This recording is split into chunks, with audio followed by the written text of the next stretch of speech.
Atom and molecules के पिछले parts में हमने पढ़ रखा है overview of atom and molecules के बारे में, लॉ केमिकल कम्बिनेशन के बारे में पढ़ लिया है, एटम्स के बारे में पढ़ लिया है, मॉलिक्यूल्स के बारे में पढ़ लिया है। आज हम इसके आगे बढ़ते हैं। ओवरव्यू के बारे में हमने पढ़ रखा है पहले से, लॉ केमिकल कम्बिनेशन भी पढ़ रखा है, law of conservation of mass, law of constant proportion, law of multiple proportion, John Dalton atomic theory, ये सब हमने पढ़ रखा है। एटम्स के बारे में हमने पढ़ रखा है, सिंबल्स के बारे में भी पढ़ रखा है, एटॉमिक मास भी पढ़ रखा है, मॉलिक्यूल्स कंपाउंड पढ़ रखा है। आज हम पढ़ेंगे किसके बारे में, आयंस के बारे में। आयंस के बारे में पढ़ने से पहले हम कुछ चीज़ें इंपॉर्टेंट चीज़ें डिस्कस कर लेते हैं, जैसे अभी तक हम जो पिछले टॉपिक्स में पढ़ रखा है। हम जानते हैं कि एटम्स को हम डिवाइड कर सकते हैं फर्दर, जो कि सबसे स्मॉलेस्ट होता है एटम, लेकिन हम उसको फर्दर भी डिवाइड कर सकते हैं। किस में डिवाइड कर सकते हैं, इलेक्ट्रॉन, प्रोटॉन और न्यूट्रॉन में डिवाइड कर सकते हैं। इलेक्ट्रॉन के पास 1 नेगेटिव चार्ज होता है और प्रोटॉन के पास 1 पॉजिटिव चार्ज होता है, और न्यूट्रॉन के पास कोई चार्ज नहीं होता क्योंकि वो न्यूट्रल होता है। हर एटम जो होता है equal number of negative charge यानी इलेक्ट्रॉन एंड पॉजिटिव चार्ज यानी प्रोटॉन, हर एक atom equal number of proton और इलेक्ट्रॉन को कंटेन करता है, जिससे उसका चार्ज क्या हो जाता है, ओवरऑल इलेक्ट्रिकली न्यूट्रल हो जाता है एटम। ठीक है, अगर किसी एटम के पास उसके नॉर्मल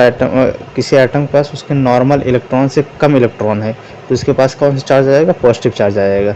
अगर किसी एटम के पास इलेक्ट्रॉन नॉर्मल कंडीशन से ज़्यादा इलेक्ट्रॉन है तो उसके पास क्या आ जाएगा, नेगेटिव चार्ज आ जाएगा। ठीक है, इलेक्ट्रॉन को हम एक फॉर्म से दूसरे फॉर्म में यानी एक एटम से दूसरे एटम में हम ट्रांसफ़र कर सकते हैं, किसके फॉर्म में, आयंस के फॉर्म में। ठीक है, ये कुछ डिस्कशन थे आज टॉपिक पढ़ने से पहले। आगे हम बढ़ते हैं, आगे है आयंस के बारे में।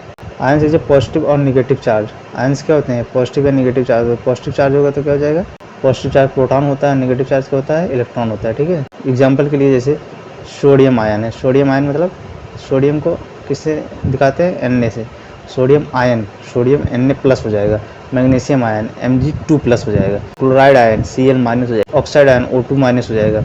N ion is formed by the gain of electron by an atom. एक आयन फॉर्म कब होता है, गेन, इलेक्ट्रॉन को गेन करके या लॉस करके। इलेक्ट्रॉन को गेन या लॉस करके हम आयन को फॉर्म करते हैं। So it contain N unequal number of electron and proton. किसी एटम को किसी इलेक्ट्रॉन को गेन या लॉस करके पाएगा तो इसके अनइक्वल नंबर ऑफ इलेक्ट्रॉन और प्रोटॉन होंगे। और नॉर्मल कंडीशन में क्या होता है, जो आयन नहीं होते, नॉर्मल कंडीशन में इलेक्ट्रॉन और प्रोटॉन की जो संख्या कहती है बराबर होती है। ठीक है, और there are 2 type of ions. यहाँ पर 2 प्रकार से आयन होते हैं। क्या, एक कैटायन होता है और एक एनायन। कैटायन मतलब होता है पॉजिटिव चार्ज। पहले क्या करा, positively charge ion is known as cation. जो पॉजिटिव चार्ज होते हैं उसको हम क्या कहते हैं, कैटायन कहते हैं। तो कैटायन जब भी कहीं सुनिएगा तो क्या हो जाएगा, वो पॉजिटिव चार्ज आयन हो जाएगा। ठीक है, आयन क्या होता है, आयन क्या होता है, पॉजिटिव नेगेटिव चार्ज होता है जो किसी एक एटम पे होता है या ग्रुप ऑफ एटम कंटेन करता है। Correct, cation is formed by loss of 1 और more electron by an atom. Correct, loss of 1 और more electron by an atom. Cation कैसे फॉर्म होता है, लॉस होता है एक या एक से ज़्यादा इलेक्ट्रॉन का किसी एटम में, तब कैटायन फॉर्म होता है। जैसे एग्जांपल के लिए sodium atom losses 1 electron. Sodium 1 electron loss करेगा तो जाके सोडियम आयन बनेगा, इसी जगह कैटायन, क्योंकि इस पर पॉजिटिव चार्ज हो रहा है। ठीक है, तो एक क्या हो, कैटायन हो गया। जैसे यहाँ पे एग्जांपल दे रखा है, सोडियम आयन जो है, ये सोडियम एटम है, ये 1 इलेक्ट्रॉन लॉस कर रहा है तो सोडियम आयन बना रहा है। ठीक है, जो कि एक कैटायन है। आगे क्या कह रहा है, एक cation contains less electron than normal atom. जो कैटायन होता है वो लेस इलेक्ट्रॉन कंटेन करता है किसी नॉर्मल एटम से। क्यों, क्योंकि वो इलेक्ट्रॉन का लॉस करता है। ठीक है, इसलिए वो नॉर्मल एटम के हिसाब से अपेक्षा जो है कम इलेक्ट्रॉन कंटेन करता है। The ion of all the metal elements are cation. जितने भी मेटल एलिमेंट हैं उन सब के आयंस क्या होते हैं, कैटायन होते हैं, यानी सब पॉजिटिव चार्ज होते हैं जितने भी आयन हैं।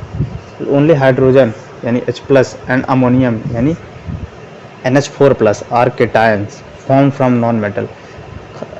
2 एक्सेप्शन है जो नॉन मेटल है, हाइड्रोजन और अमोनियम।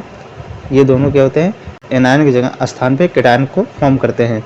दोनों एक्सेप्शन क्या है, हाइड्रोजन है और अमोनियम है। इसको आपको याद रखना पड़ेगा क्योंकि एक्सेप्शन से एग्जाम में पूछे जाते हैं। All metal atoms can loss electron easily.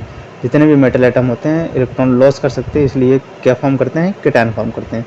So all the metal element form cation. ठीक है, अभी कैटायन के बारे में हुआ, अगला क्या हो जाएगा, एनायंस के बारे में। एनायंस माने निगेटिवली चार्ज एटम। केटायन में क्या कह रहा है, अगर if an atom losses 1 electron, अगर कोई एटम 1 इलेक्ट्रॉन को लॉस करता है, देन केटायन यानी positive ion form has 1 positive charge.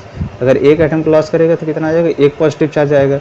जैसे एग्जाम्पल के लिए sodium atom losses 1 electron, sodium 1 electron को लॉस करेगा तो सोडियम 1 प्लस बनेगा उसमें, यानी Na प्लस हो जाएगा, 1 केटायन हो जाएगा, 1 यूनिट पॉजिटिव चार्ज आएगा। दूसरा क्या कह रहा है, if an atom losses 2 electron, अगर कोई एटम 2 इलेक्ट्रॉन लॉस कर रहा है, देन द पॉजिटिव चार्ज यानी cation formed has 2 positive charges. जो केटायन फॉर्म होगा उस एटम का, उस पर क्या होगा, 2 पॉजिटिव चार्जेस आएंगे। जैसे एग्जांपल के लिए, for example magnesium atom losses 2 electron, magnesium 2 electron को लॉस कर रहा है, इसके कारण मैग्नीशियम पे क्या हो रहा है, Mg2+ आ जा रहा है, 2 यूनिट ऑफ पॉजिटिव चार्ज आ रहा है, यानी केटायन आ जा रहा है। अगला क्या कह रहा है, तीसरा, if an electron losses 3 electrons, अगर कोई एटम 3 इलेक्ट्रॉन को लॉस कर रहा है तो वो कितना पॉजिटिव चार्ज पाएगा, 3 पॉजिटिव चार्ज पाएगा, यानी 3 केटायन आएंगे इसके ऊपर, ठीक है। For example aluminium atom losses 3 electron, aluminium 3 electron को लॉस कर रहा है तो इसके कारण क्या होना है, एल्युमिनियम Al3+ बना दे रहा है, ठीक है। अगला क्या रहता है, अभी हमने केटायन के बारे में पढ़ लिया, अब हम पढ़ेंगे एनायन के बारे में। एनायन मतलब negatively charge atom. Negatively charge ion is known as anion. Anion क्या होते हैं, निगेटिवली चार्ज एटम्स होते हैं, निगेटिवली चार्ज आयंस होते हैं। And anion is formed bye gain of 1 और more electron by an atom. Anion किससे होगा, गेन के कारण होगा। और केटायन किससे फॉर्म होगा, लॉस होगा अगर इलेक्ट्रॉन, तब। एनायन कैसे फॉर्म होगा, जब कोई एटम 1 इलेक्ट्रॉन या 1 से ज़्यादा इलेक्ट्रॉन को क्या करेगा, गेन करेगा। For example chlorine atoms accept यानी गेन करता है 1 इलेक्ट्रॉन, क्या फॉर्म करने के लिए, टू फॉर्म क्लोराइड आयन यानी Cl- बनाने के लिए क्लोरीन एटम जो है 1 इलेक्ट्रॉन का गेन करता है, 1 इलेक्ट्रॉन लेता है। यहाँ देखिए एग्जांपल के लिए क्लोरीन एटम है, ये क्लोरीन एटम 1 इलेक्ट्रॉन पर गेन कर रहा है तो जाके Cl- बन रहा है, यानी 1 इलेक्ट्रॉन इसके ऊपर ज़्यादा जा रहा है तो क्लोराइड आयन बन जा रहा है, ठीक है। An anion contain more electron than an normal atom. एक एनायन जो होता है वो कितना जो है, एक एनायन जो होता है वो नॉर्मल एटम पे अपेक्षा कंपेयर करने से एक इलेक्ट्रॉन ज़्यादा कंटेन करता है। The ions of all the non metal elements are anion. जितने भी नॉन मेटल एलिमेंट है सब क्या होते हैं, एन आयन होते हैं। लेकिन 2 एलिमेंट को छोड़ के, कौन कौन से, हाइड्रोजन एंड अमोनियम, जिसको हमने पीछे पढ़ रखा है, ये सब केटायन फॉर्म करते हैं, ठीक है। Due to more electron than proton and anion has negative charge on it. Proton से ज़्यादा इलेक्ट्रॉन होने के कारण इस पर क्या होता है, नेगेटिव चार्ज आ जाता है, किस पे, एनायन पे, ठीक है। जो आयन सिंगल एटम से बनते हैं वो सिंपल आयंस कहलाते हैं, और जो आयन जो है किसी ग्रुप को ज्वाइन, ग्रुप ऑफ एटम्स को बनते हैं, उसको क्या कहते हैं, कंपाउंड आयन कहते हैं या पॉली एटॉमिक आयंस कहते हैं, ठीक है। आगे कह रहा है most of the non metal atoms can gain electron easily, so the most of the non metal are form anion. Non metal जो होते हैं वो जो है इलेक्ट्रॉन को गेन कर लेते हैं इजीली, इसलिए ज़्यादातर नॉन मेटल एलिमेंट क्या होते हैं, एनायन फॉर्म करते हैं, नेगेटिव चार्ज आयन फॉर्म करते हैं, ठीक है। पहले कह रहा है if an atom gains 1 electron, अगर कोई एटम जो है 1 इलेक्ट्रॉन गेन करेगा तो उसके ऊपर कितना आएगा, 1 नेगेटिव चार्ज आ जाएगा, यानी 1 एनायन आएगा। इस एग्जांपल के लिए chlorine form accept, chlorine atom जो है 1 इलेक्ट्रॉन एक्सेप्ट करता है यानी गेन करता है, तो वो क्या बना लेता है, Cl1- बनाता है, क्या बनाता है, Cl1- बना लेता है, ठीक है। अगला क्या कह रहा है, इफ एटम गेन्स 2 इलेक्ट्रॉन, अगर कोई एटम 2 इलेक्ट्रॉन गेन करता है तो उसके ऊपर 2 नेगेटिव चार्ज आ जाएंगे, 2 एनायन आ जाएंगे, ठीक है। एग्जांपल के लिए an oxygen atom accept 2 electron, oxygen atom 2 electron को एक्सेप्ट कर रहा है तो उसके ऊपर क्या जाएगा, O2- हो जाएगा, वो ऑक्साइड बना लेगा, ठीक है। If an atom gains 3 electron, अगर कोई एटम 3 इलेक्ट्रॉन गेन करेगा तो उस पर कितना नेगेटिव चार्ज आ जाएगा, 3 नेगेटिव चार्ज आएगा।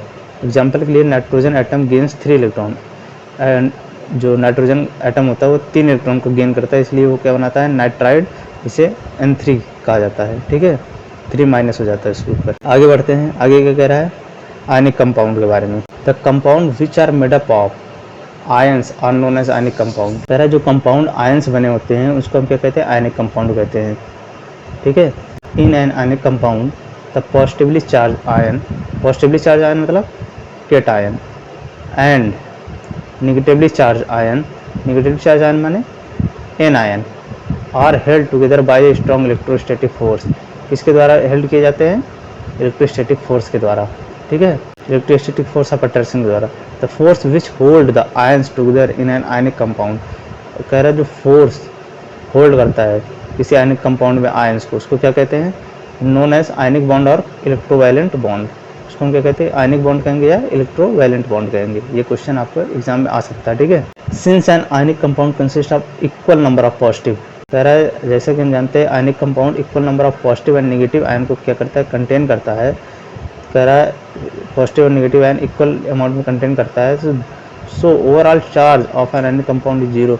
ओवरऑल चार्ज क्या हो जाएगा किसी आयनिक कंपाउंड पे, जीरो हो जाएगा, क्योंकि इक्वल नंबर में पॉजिटिव और नेगेटिव आयन को क्या कर रहा है, कंटेन कर रहा है।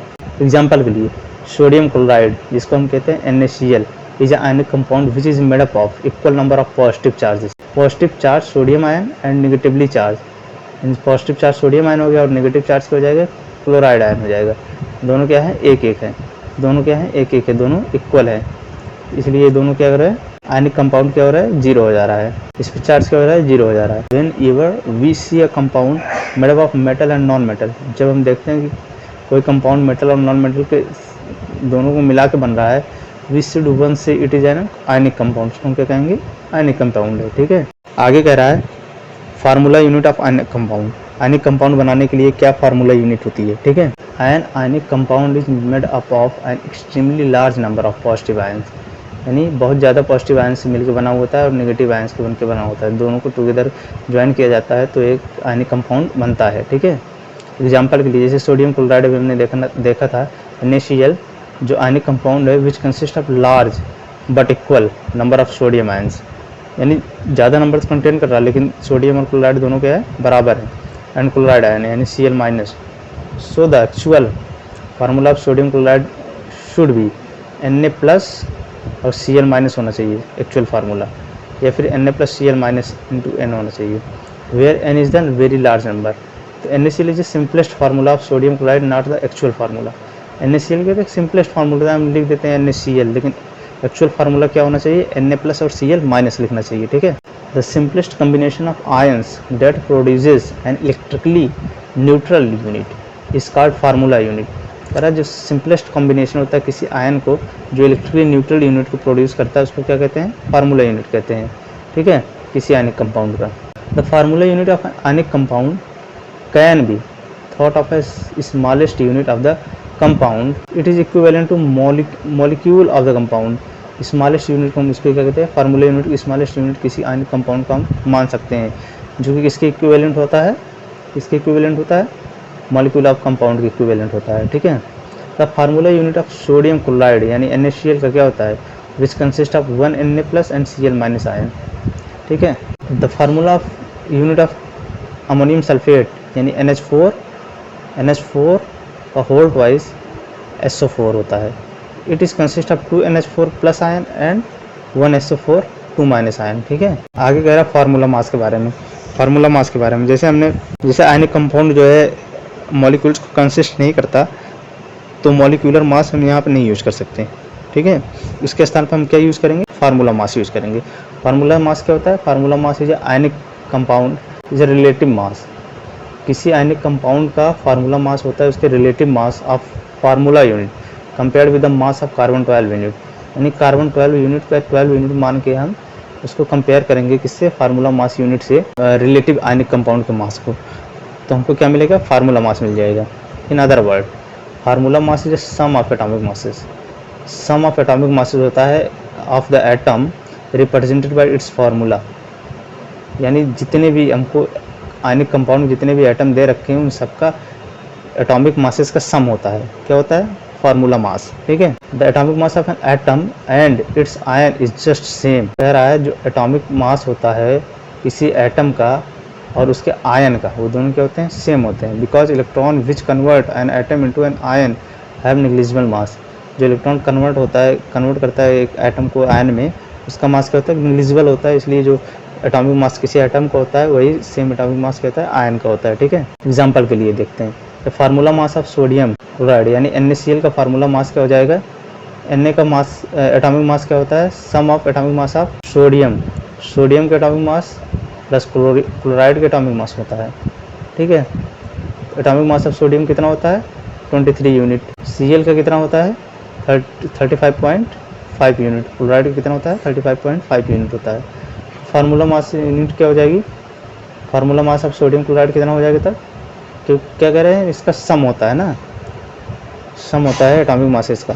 तो Na का कितना हो जाएगा 23 हो गया, Na का कितना हो गया 23 हो गया, और Cl का कितना हो गया 35.5 हो जाएगा। इसकी वैल्यू कितनी आ जाएगी 58.5 यूनिट हो जाएगा। ठीक है। एक क्वेश्चन दे रखा है, calculate the formula mass of potassium carbonate. Potassium carbonate का कह रहा है फार्मूला मास कैलकुलेट करिए K2CO3 का। एटॉमिक मास हमको दे रखा है, K का दे रखा है 39 यूनिट, C का दे रखा है 12 यूनिट, O का दे रखा है 16 यूनिट। यहाँ से K की वैल्यू हमको दे रखी है, K की यूनिट दे रखी है 39 और C की यूनिट दे रखी है 12, O की यूनिट दे रखी है, एटॉमिक मास दे रखा है 16। तो K2 है यानी 2 इंटू 39 कर लेंगे, प्लस C की वैल्यू देख रही है 12 मास दे रखा है तो प्लस 12 कर लेंगे, प्लस कर लेंगे, वो 3 बार दे रखा है 3, वो दे रखा है तो 3 इंटू 16 कर लेंगे, यानी 2 इंटू 39 प्लस 12 प्लस 3 इंटू 16 कर लेंगे। इसकी वैल्यू जो आएगी उसको वही इसका आंसर हो जाएगा। इसकी वैल्यू कितनी आ जाएगी 138 यूनिट आ जाएगी। ठीक। आगे कह रहा है केमिकल फार्मूला के बारे में। केमिकल फार्मूला हम कैसे निकालते हैं, जैसे NaCl हो गया, H2SO4 हो गया, HCl हो गया, H2O हो गया, ये सब फार्मूला हम कैसे निकालते हैं। कह रहा है chemical formula of compound represent the composition of molecule. तो केमिकल फार्मूला तो क्या प्रेजेंट करता है, कंपोजिशन ऑफ मॉलिक्यूल प्रेजेंट करता है, किसी एक मॉलिक्यूल की कंपोजिशन को प्रेजेंट करता है केमिकल फार्मूला। ठीक है, किसी कंपाउंड का। In term of symbol of element and present in it, जो एलिमेंट प्रेजेंट है उसके सिंबल के अकॉर्डिंग हम फार्मूला रिप्रेजेंट करते हैं, उसका कंपोजिशन, किसी एलिमेंट का कितना कंपोजिशन है किसी कंपाउंड में, वही केमिकल फार्मूला रिप्रेजेंट करता है। In other word the formula of compound tells the kind of atom, कौन से किस काइंड का एटम है, as well as the number of atoms, और कितने नंबर ऑफ एटम इसमें यूज़ किए जा रहे हैं किसी एलिमेंट के। ठीक है। In one molecule of compound, किसी एक मॉलिक्यूल कंपाउंड में एक मॉलिक्यूल के किस प्रकार का एटम है और कितने नंबर ऑफ एटम उसके यूज़ कर रहे हैं एलिमेंट का, वो हमको बताता है। In the chemical formula of a compound the element present are represented by their symbol, जो एलिमेंट प्रेजेंट होते हैं किसके द्वारा दिखाए जाते हैं, उसके सिंबल के द्वारा दिखाए जाते हैं। ठीक है।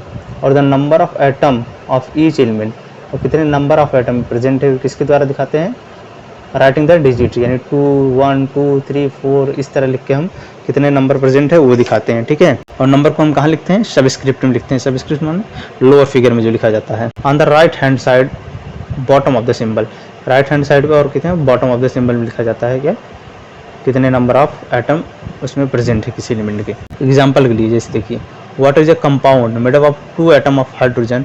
वाटर एक कंपाउंड जो 2 एटम ऑफ हाइड्रोजन के मिलकर बना है और एक एटम ऑफ ऑक्सीजन के मिलकर बना है, ऑक्सीजन एलिमेंट के। ठीक है। So the formula of water is written as H2O, इसलिए हम फार्मूला क्या लिखेंगे H2O, क्योंकि 2 एटम है किसके, हाइड्रोजन का, और एक है किसका, ऑक्सीजन का। इन the formula of H2O the subscript, यानी सबस्क्रिप्ट माने जो नीचे लिखा हुआ है छोटा सा, वो कितना है 2 है। 2 इंडिकेट्स 2 एटम ऑफ हाइड्रोजन, वो क्या इंडिकेट कर रहा है कि 2 हाइड्रोजन के एटम यूज़ कर रहे हैं। और formula of oxygen, formula in the formula of water oxygen O is written without a subscript and it indicate 1 atom of oxygen, ये इंडिकेट कर रहा है कि 1 एटम ऑक्सीजन के यूज़ कर रहे हैं, इसलिए हम उसको 1 से रिप्रेजेंट नहीं कर रहे हैं। तो इसका फार्मूला क्या हो जाएगा H2O, यानी हाइड्रोजन के 2 एटम है और ऑक्सीजन के 1 एटम है। ठीक है। कह रहा ionic compound are formed by combination between metal and non metal, जो आयनिक कंपाउंड होते हैं किसके द्वारा फॉर्म होते हैं, दोनों का मेटल और नॉन मेटल क्या होता है, कॉम्बिनेशन के द्वारा फॉर्म किए जाते हैं। While writing the formula of ionic compound, जब हम आयनिक कंपाउंड का फार्मूला लिख रहे होते हैं, the metal element is written on the left side, जो मेटल एलिमेंट होते हैं वो लेफ्ट साइड लिखे जाते हैं, और जो नॉन मेटल होते हैं वो क्या लिखे जाते हैं, राइट साइड में लिखे जाते हैं। ठीक है। In naming the ionic compound the metal element is named as such, name जब उसका नेम नॉमेनक्लेचर किया जाता है तो जो आयनिक कंपाउंड में जो मेटल होते हैं वो उसका नाम सेम टू सेम रहता है, लेकिन जो नॉन मेटल होते हैं, यानी नॉन मेटल जो होते हैं, यानी जो राइट हैंड साइड में होते हैं, उसका नाम चेंज हो जाता है, जो एंड कर रहे हैं IDE से, यानी चेंज करके किसमें कैसे कर दिया जाता है, लास्ट में IDE लगा दिया जाता है। जैसे ऑक्सीजन का ऑक्साइड बन जाता है, क्लोरीन का क्लोराइड बन जाता है, सल्फर का सल्फाइड बन जाता है। एग्जाम्पल के लिए देख सकते हैं, जैसे MgO है, MgO क्या है, मैग्नीशियम ऑक्साइड है, ऑक्सीजन यहाँ पे टर्न हो जा रहा है, किस में चेंज हो रहा है, ऑक्सीजन चेंज हो रहा है ऑक्साइड में। उसे NaCl में सोडियम क्लोराइड है, तो Cl यानी क्लोरीन किस में चेंज हो रहा है, क्लोराइड में चेंज हो रहा है। CuS में कॉपर सल्फाइड में क्या हो रहा है, सल्फर जो है सल्फाइड में चेंज हो जा रहा है। ठीक है, आगे देखते हैं आगे क्या कह रहा है। अ compound made up of only 2 element is called binary compound.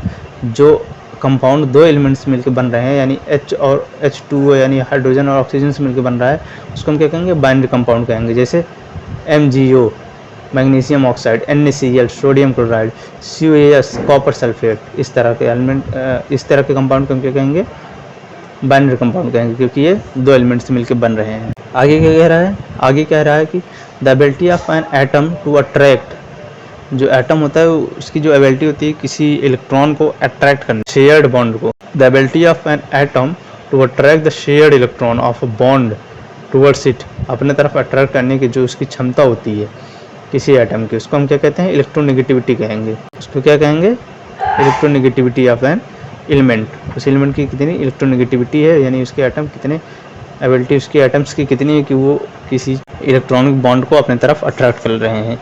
The electronegativity of hydrogen is 2.1, carbon की कितनी होती है 2.5 और नाइट्रोजन की कितनी होती है 3.0। क्लोरीन का 3 होता है, ऑक्सीजन का 3.5 होता है और फ्लोरीन का 40 होता है। आगे क्या कह रहा है, आगे कह रहा है कि molecular compound are formed by combination between 2 different non metal. जो मॉलिक्यूलर कंपाउंड बनते हैं वो किसके द्वारा बनते हैं, combination of between 2 different non metal, 2 different non metal के कम्बिनेशन से बनते हैं। While writing the formula of molecular compound, formula लिखते समय किसी मॉलिक्यूलर कंपाउंड का, the less electronegative non metal element, जो सब कम इलेक्ट्रोनेगेटिव है जो नॉन मेटल एलिमेंट, वो कहाँ लिखा जाता है, लेफ्ट हैंड साइड में, और जो ज़्यादा है उसको कहाँ लिखा जाता है, राइट हैंड साइड में। उसको कहाँ लिखते हैं, राइट हैंड साइड में। More electronegative non metal element are written on right hand side. ठीक है, in naming the molecular compound the name of the less electronegative non metal, जब नॉमेनक्लेचर करते समय जो लेस इलेक्ट्रोनेगेटिव नॉन मेटल होता है वो रिटन एज सच, उसको हम ऐसे ही लिखते हैं। लेकिन जो मोर इलेक्ट्रोनेगेटिव जो है नॉन मेटल होता है उसको क्या करते हैं, जो उसकी चेंज हो जाता है, उसके लास्ट में क्या आ जाता है, IDE इड आ जाता है। जैसे HCl, इसको हम क्या कहेंगे, जैसे HCl, इसको हम क्या कहेंगे, हाइड्रोजन क्लोराइड। इसमें क्लोरीन किस में चेंज हो रहा है, क्लोराइड में चेंज हो जा रहा है। ठीक है, सेम इसी प्रकार से H2S is named as hydrogen sulphide, इसको किस में कन्वर्ट हो रहा है, सल्फाइड में कन्वर्ट हो जा रहा है। ठीक है, आगे कह रहा है when there are more than one electron, कह रहा when there is more than one atom of an element in a molecular compound, कह रहा अगर किसी एटम में, कह रहा किसी मॉलिक्यूलर कंपाउंड में किसी एक एलिमेंट का एक से ज़्यादा एटम प्रेजेंट है, the number of atom is indicated by using appropriate prefix. तो कितने नंबर ऑफ एटम प्रेजेंट है उस एलिमेंट के, उसको हम किससे रिप्रेजेंट करेंगे, किसी एक एप्रोप्रिएट प्रीफिक्स यूज़ करेंगे, कि मतलब कितने नंबर ऑफ एटम प्रेजेंट है उस एलिमेंट के। प्रीफिक्स होता है किसी नाम से पहले जो लगता है उसको प्रीफिक्स कहते हैं। 1 atom indicated by using the prefix mono, और 2 एटम अगर किसी चीज़ एलिमेंट का प्रेजेंट है उसको हम किससे डिनोट करेंगे, डाई से, और 3 प्रेजेंट है तो हम ट्राई से डिनोट करेंगे, 4 प्रेजेंट है उसको हम किससे रिप्रेजेंट करेंगे, टेट्रा से, और 5 प्रेजेंट है उसको पेंटा से रिप्रेजेंट करेंगे। एग्जाम्पल के लिए जैसे CO है तो ये कार्बन मोनोऑक्साइड हो जाएगा, क्योंकि इसके ऑक्सीजन का 1 एटम प्रेजेंट है। इसमें CO2 में ऑक्सीजन एलिमेंट के 2 एटम प्रेजेंट है, इसका क्या हो जाएगा, डाई ऑक्साइड हो जाएगा, कार्बन डाई ऑक्साइड हो जाएगा। PCl3 में फास्फोरस और क्लोराइड का कितने प्रेजेंट है, 3 प्रेजेंट है, तो क्या हो जाएगा, फास्फोरस ट्राइक्लोराइड हो जाएगा इसका नाम। ठीक, आगे बढ़ते हैं, आगे क्या कह रहा है, the prefix are needed in naming binary compound in those cases where the same 2 non metal element form a number of different compound. कह रहा है प्रीफिक्स बाइनरी कंपाउंड में, मॉलिक्यूलर कंपाउंड में यूज़ किया जाता है। बाइनरी कंपाउंड मतलब जो 2 एलिमेंट से मिलकर बन रहे हैं, उस बाइनरी कंपाउंड में यूज़ किया जाता है जो 2 नॉन मेटल मिलके एक से ज़्यादा डिफरेंट कंपाउंड बना लेते हैं। एग्जाम्पल के लिए जैसे नाइट्रोजन और ऑक्सीजन मिलके कितना कंपाउंड बना सकते हैं, 6 डिफरेंट कंपोनेंट बना सकते हैं। एग्जाम्पल के लिए nitrogen monoxide NO, nitrogen dioxide NO2, और डाई नाइट्रोजन मोनोऑक्साइड यानी N2O, die nitrogen pentoxide N2O5 बना सकते हैं। इस प्रकार के 6 डिफरेंट प्रकार से बना सकते हैं, इसलिए यहाँ पे प्रीफिक्स यूज़ करना बहुत ज़रूरी हो जाता है। आगे कह रहा है if however 2 non metal elements form just 1 compound, कह रहा अगर जैसे दो नॉन मेटल एलिमेंट एक ही कंपाउंड बना रहे हैं तो वहाँ प्रीफिक्स यूज़ करना कोई ज़रूरी नहीं होता है, ठीक है। एग्जाम्पल के लिए the element hydrogen and chlorine form just one compound, hydrogen और क्लोरीन केवल एक ही कंपाउंड बनाते हैं दोनों मिलके, उसको क्या कहते हैं HCl बनाते हैं। तो HCl को हम क्या लिख सकते हैं, हाइड्रोजन क्लोराइड लिख, इसको हम हाइड्रोजन मोनोक्लोराइड नहीं लिखेंगे, क्योंकि एक ही मॉलिक्यूल बनाते हैं हाइड्रोजन और क्लोरीन मिलके। Similarly hydrogen and sulphur forms only one compound, इसी प्रकार से हाइड्रोजन और सल्फर एक कंपाउंड बनाते हैं, उसका नाम है H2S, इसको हम क्या कहेंगे, हाइड्रोजन सल्फाइड, इसको हम हाइड्रोजन मोनोसल्फाइड नहीं कहते, ठीक है। आगे क्या कह रहा है, आगे कह रहा है कि if hydrogen is the first element, अगर हाइड्रोजन पहला एलिमेंट है किसी कंपाउंड में, तो वहाँ पर हम प्रीफिक्स यूज नहीं कर सकते, डाई ट्राई ये सब यूज नहीं करते, ठीक है, हाइड्रोजन से पहले नहीं लगाते। Even if it has more than one hydrogen, अगर उसके पास एक से ज़्यादा हाइड्रोजन एटम प्रेजेंट हैं और पहला एलिमेंट हाइड्रोजन है, तब भी हम उसके आगे प्रीफिक्स नहीं लगाते, उसको हम प्रीफिक्स यूज़ नहीं करते। एग्जांपल के लिए द कंपाउंड H2S का नाम क्या होता है, हाइड्रोजन सल्फाइड होता है। यहाँ पर डाई हाइड्रोजन सल्फाइड नहीं होता है, केवल हाइड्रोजन सल्फाइड होता है, जबकि हाइड्रोजन यहाँ पे दो हाइड्रोजन एटम प्रेजेंट है तब भी, ठीक है। अगर कहीं पहले हाइड्रोजन आ जा रहा है तो हम वहाँ पे कोई भी प्रीफिक्स यूज नहीं करेंगे। आगे क्या कह रहा है, there are however some molecular compound, कुछ मॉलिक्यूलर कंपाउंड ऐसे प्रेजेंट हैं जिनको हम उसके कॉमन नेम से जानते हैं, उसके साइंटिफिक नेम से नहीं जानते। जैसे एग्जांपल के लिए H2O हम किस नाम से जानते हैं, वाटर के नाम से, जबकि इसका नाम क्या है, हाइड्रोजन मोनोऑक्साइड है। सिमिलरली NH3 को हम किस नाम से जानते हैं, अमोनिया के नाम से, जबकि इसका नाम क्या है, नाइट्रोजन ट्राईहाइड्राइड, इसका नाम क्या है, नाइट्रोजन ट्राईहाइड्राइड, इसकी लेकिन हम कॉमन नेम से अमोनिया से जानते हैं, ठीक है। किसी मॉलिक्यूलर कंपाउंड का फार्मूला कैसे लिखा जाता है, writing up formula of molecular compound, molecular compound बनाते हैं तो कैसे उसका फार्मूला बनाते हैं, इसके बारे में पढ़ लेते हैं। कह रहा है if we known the valency of element, अगर किसी एलिमेंट के हम बैलेंसी जान रहे हैं तो then we can work out with the formula of their compound, तो हम उसके फार्मूला कंपाउंड के आराम से लिख सकते हैं, ठीक है।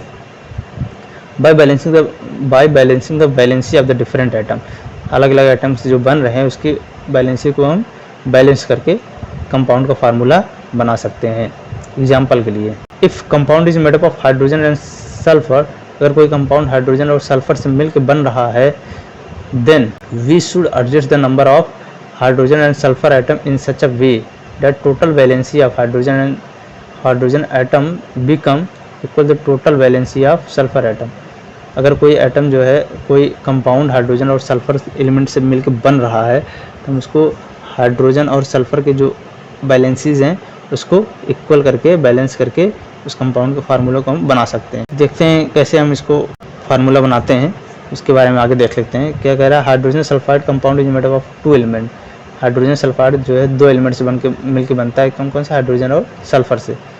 तो इसमें देख लेते हैं हाइड्रोजन की बैलेंसी कितनी होती है, 1, और सल्फर की कितनी होती है, 2। तो बैलेंसी ऑफ हाइड्रोजन हो जाएगी 1 और बैलेंसी ऑफ सल्फर कितनी हो जाएगी, 2, ठीक है। कह रहा है balance of valency of 2 of the sulphur atom, 2 sulphur atom को और 1 हाइड्रोजन एटम की बैलेंसी को बैलेंस करने के लिए we we have to take 2 atom of hydrogen, उसको बैलेंस करने के लिए हमको 2 हाइड्रोजन एटम चाहिए। 2 हाइड्रोजन एटम चाहिए, तो 1 का वैल्यू 1 है तो 2 की वैल्यू कितनी हो जाएगी, 2 × 1 कर देंगे तो 2 हो जाएगी। That mean 2 atom of hydrogen will be combine with 1 atom of sulphur to form a compound H2S, यानी 2 एटम हाइड्रोजन को कंबाइन होगा S के साथ, एक सल्फर एटम के साथ H2S बनाने के लिए। तो फार्मूला क्या बन जाएगा, H2S। इसके कुछ स्टेप्स दे रखे हैं फार्मूला बनाने के किसी कंपाउंड के, उसको पढ़ लेते हैं। पहला स्टेप क्या कह रहा है, we first write the symbol of the element which form the compound, पहले हम उस सिंबल को लिख लेंगे जिससे हमको कंपाउंड बनाना है। जैसे हाइड्रोजन और सल्फर से बनाना है तो पहले हम उसका सिंबल लिख लेंगे H और S। आगे क्या कह रहा है, below the symbol of each element we write down its valency, और सिंबल के नीचे हम उसकी क्या लिख देंगे, बैलेंसी लिख देंगे, किस एलिमेंट की कितनी वैलेंसी है, ठीक है। और तीसरे पॉइंट क्या हो जाएगा, finally we cross over, last step क्या है, उसको क्रॉस ओवर कंबाइन, बैलेंसी को क्रॉस ओवर कंबाइनिंग एटम के साथ क्रॉस ओवर कर देंगे, ठीक है। That is with the first atom we write the valency of second atom, पहले एटम के साथ वैलेंसी ऑफ सेकंड एटम लिखा जाता है और सेकंड एटम के साथ वैलेंसी ऑफ फर्स्ट एटम लिखा जाता है। तो इससे हम क्या कहते हैं, रिक्वायर्ड फार्मूला हमको मिल जाता है। ठीक, एग्जाम्पल से हम इसको समझते हैं। हाइड्रोजन सल्फाइड का एग्जाम्पल लिए हैं, जैसे बता रहा है। पहला स्टेप क्या था, पहला इसका था दोनों का सिंबल लिख लेना है। तो hydrogen and sulphide compound is made up of hydrogen and sulphide. Hydrogen और सल्फर से मिलके हाइड्रोजन सल्फाइड कंपाउंड बना होता है, दो एलिमेंट हाइड्रोजन और सल्फर के एलिमेंट से मिलकर। तो सबसे पहले हम क्या करेंगे, इन दोनों का सिंबल लिख लेंगे। सिंबल क्या होता है, H और S होता है सिंबल, ठीक है, H और S सिंबल लिख लेंगे। अब the valency of hydrogen is 1, hydrogen की वैलेंसी 1 होती है और सल्फर की वैलेंसी 2 होती है। उसके बाद इसकी दोनों की वैलेंसी लिख लेंगे, 1 और 2 वैलेंसी लिख लेंगे इन दोनों की। Symbol of below the symbol of H we write 1 and below the symbol of S we write 2। इसकी वैलेंसी लिख लेंगे, H के नीचे H की वैलेंसी लिख लेंगे, S के नीचे S की वैलेंसी लिख लेंगे, ठीक है।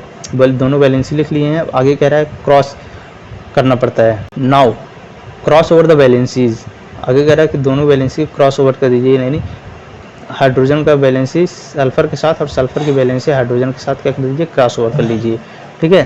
तो यहाँ से H और S की क्रॉस ओवर कर लेंगे। तो यहाँ से 2 जो है H के साथ चला जाएगा और 1 S के साथ चला जाएगा। तो यहाँ फार्मूला क्या बना लेगा, H2S1 या फिर H2S हम उसको कहेंगे, ठीक है। इस प्रकार से हम किसी भी कंपाउंड का फार्मूला बना सकते हैं। वैलेंसी ऑफ आयन, किसी आयन की वैलेंसी कैसे निकाली जाती है उसके बारे में बता रहा है। क्या होता है वैलेंसी, उसके बारे में बता रहा है। The valency of ion is equal to the charge on the ion. किसी आयन की वैलेंसी क्या होती है कि उसके ऊपर कितना चार्ज है। अगर एक चार्ज है पॉजिटिव या नेगेटिव तो वो क्या हो जाएगा, इसकी वैलेंसी की जाएगी 1 हो जाएगी, +1 -1 इस प्रकार से। If an ion has 1 unit of charge its valency is 1। अगर किसी पर एक जो है चार्ज है, आयन यूनिट चार्ज लगा हुआ है, तो उसकी वैलेंसी की जाएगी 1 हो जाएगी। उसको हम क्या कहेंगे, मोनोवैलेंट आयन कहेंगे, ठीक है। आगे क्या कह रहा है, if an ion has 2 unit of charge. अगर किसी आयन पे 2 यूनिट चार्ज लगा हुआ है तो उसकी वैलेंसी 2 हो जाएगी। उसको हम क्या कहेंगे, डाईवैलेंट आयन कहेंगे। सेम इसी प्रकार अगर 3 है तो उसको ट्राईवैलेंट कहेंगे, 4 है उसको टेट्रावैलेंट कहेंगे, ठीक है। पहला कह रहा है मोनोवैलेंट केटायन, यानी मोनोवैलेंट केटायन, यानी मोनोवैलेंट माने जिसकी वैलेंसी क्या है, 1 है, और केटायन मतलब पॉजिटिव चार्ज, इस पे 1 पॉजिटिव चार्ज है। Monovalent cation means cation having valency of 1 + 1, यानी 1 प्लस चार्ज लगा हुआ है जिस पे वो क्या हो जाएगा, मोनोवैलेंट केटायन हो जाएगा। In other words monovalent cation means positive ion having valency of +1, यानी पॉजिटिव आयन 1 वैलेंसी होनी चाहिए, यानी ये 1+ होनी चाहिए। एग्जाम्पल के लिए देख सकते हैं हम, हाइड्रोजन है H+, लिथियम आयन है Li+, सोडियम आयन है Na+, पोटेशियम आयन है K+, अमोनियम आयन है NH4+, ठीक है। ये क्या हो, मोनो केटायन हो जाएगा, मोनोवैलेंट केटायन करेंगे। आगे कह रहा है डाईवैलेंट केटायन। डाईवैलेंट केटायन मतलब जिसकी वैलेंसी कितनी हो, 2 हो। Divalent cation means cation having valency of 2। Divalent क्या होते हैं, जिसकी वैलेंसी कितनी होती है, +2 होती है। In other word divalent cation means positive ions having the valency of 2+।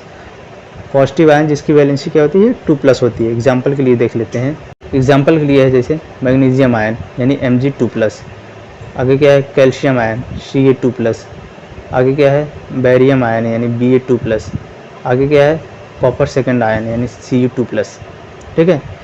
उसके बाद कह रहा है ट्राईवैलेंट केटायन क्या होते हैं, जिसके पास 3 पॉजिटिव आयन हो। Cation having 3+ ion, cation having valency of 3+। In the other words trivalent cation means positive ions having the valency of 3+। Positive ion जिसकी वैलेंसी क्या है, 3+ है, उसको हम क्या कहेंगे, ट्राईवैलेंट केटायन कहेंगे। एग्जाम्पल के लिए एल्युमिनियम आयन जिसकी वैलेंसी क्या है, 3 है, जिसको हम Al3+ लिखेंगे। आयरन थर्ड आयन जिसको Fe3+ लिखेंगे, इसका नाम क्या होता है, फेरिक आयन इसको हम कहते हैं। आगे बढ़ते हैं। आगे कह रहा है मोनोवैलेंट एन आयन। अभी तक हमने क्या पढ़ रखा है, केटायन के बारे में पढ़ रखा है। केटायन माने पॉजिटिव चार्ज। अब पढ़ते हैं एनायन के बारे में। एनायन माने निगेटिव चार्ज। तो मोनोवैलेंट एनायन माने जिस पे 1 निगेटिव चार्ज हो।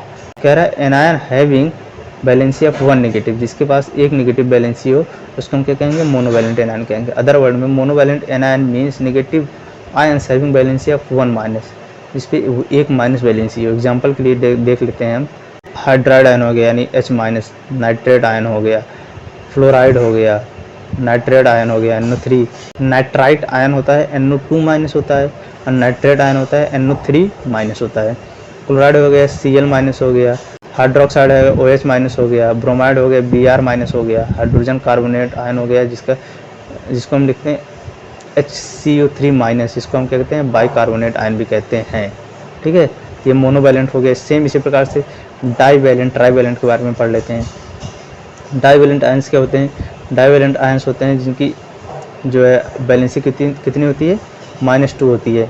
इसको दूसरी भाषा में क्या कह सकते हैं? Ions, negative ions having valency of 2-। Negative ion जिसकी वैलेंसी कितनी होती है? 2- होती है। एग्जाम्पल के लिए oxide ion, sulphide ion, sulphur ion, carbonate ion, sulphide ion.